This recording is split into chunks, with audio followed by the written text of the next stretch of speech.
ভয়াবহ অগ্নিকাণ্ডের জের বিগত সরকারের নিরাপত্তার গাফিলতি এবং বেআইনি নির্মাণের অভিযোগে তোলপাড় কলকাতার প্রাণকেন্দ্র নিউ মার্কেট এলাকা। পুরসভা এবং দমকল বিভাগের যৌথ অভিযানে একের পর এক হোটেলে ঝুলছে তালা।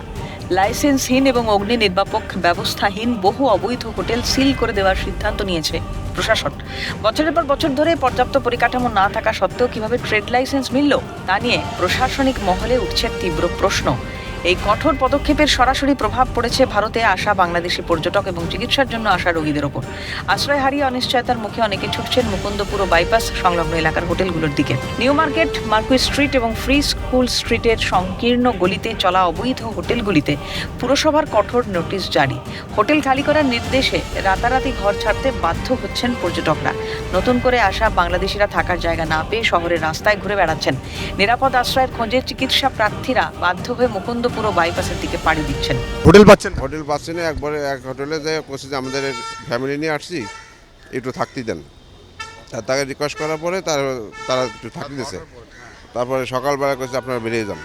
কেন বের করে দিচ্ছে? কেনই বা হোটেল জায়গায় নোটিশ দিচ্ছে, আগুন লাগছে না কি বলে, তাই সব জায়গায় হোটেলে সব নোটিশ দেওয়া। পরে আমরা এখান থেকে নিউ মার্কেটে 10-12টা হোটেল ঘুরলাম, কোনো জায়গায় সিট পাচ্ছি না। আমরা পর্যটকগুলো আসি এখানে, ভালো হোটেলে বা ভালো একটা পরিবেশ তৈরি হোক, যাতে আমরা বাঙালিরা এসে ভালোভাবে থাকতে পারি, এটাই শুধু চাই। এবং আমরা যেন হয়রানি না হয় এইভাবে হোটেলের জন্য। এক বাংলাদেশি পর্যটক নতুন সরকারের প্রশংসা করে বলেন, এই সমস্ত বেআইনি হোটেলগুলির বিরুদ্ধে অবশ্যই কঠোর ব্যবস্থা নেওয়া উচিত। জীবনের ঝুঁকিপূর্ণ হোটেলগুলো বন্ধ করার এই পদক্ষেপকে স্বাগত জানিয়েছেন সচেতন নাগরিক ও ভুক্তভোগী পর্যটকরা। অনেক হোটেল আছে পুরনো বাড়ি, সরু সিঁড়ি ও ফায়ার সেফটিহীন, সেগুলি ভেঙে দেওয়ার দাবি জানিয়েছেন। কোনো সিঁড়ি নাই, সিঁড়ি চিপা একজন লোক উঠতে পারে না, হোটেলে ফায়ার সার্ভিসের কোনো সুবিধা নাই, কোনো ফ্যাসিলিটিস নাই। তারপরে যেভাবে কনজাস্টেড, এভাবে পুরানো বিল্ডিং যা আছে ভাঙা নতুন করে করা উচিত।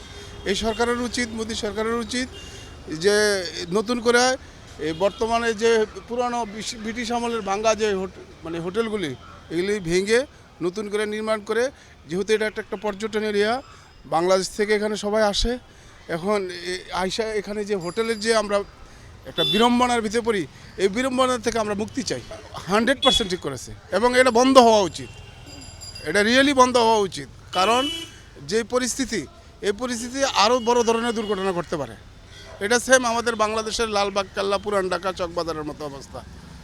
ঠিক আছে, আমরা চাই শুভেন্দু অধিকারী যে কাজটা করছে সেম আরও অ্যাকশনে যাও, তাহলে মানুষ অন্তত সেফটিতে থাকতে পারবে।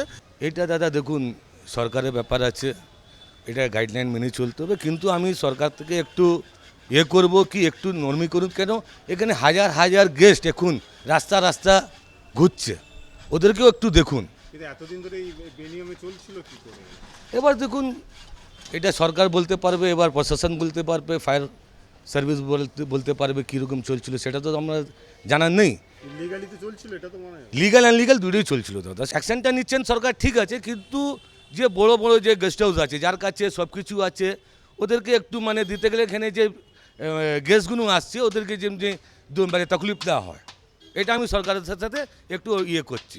এই মানুষগুলো আজকে হয়রানি হচ্ছে ঠিকই, কিন্তু এই চত্বরে যে এতগুলো হোটেল বছরের পর বছর ধরে চলেছে, সেই সমস্ত হোটেলগুলোতে আগে সরকারের নজরদারির অভাবের কারণেই আজকে কিন্তু এই পরিস্থিতি তৈরি হলো, যার কারণে এতগুলো হোটেলকে ঝাঁপ বন্ধ করাতে বাধ্য হচ্ছে নতুন সরকার।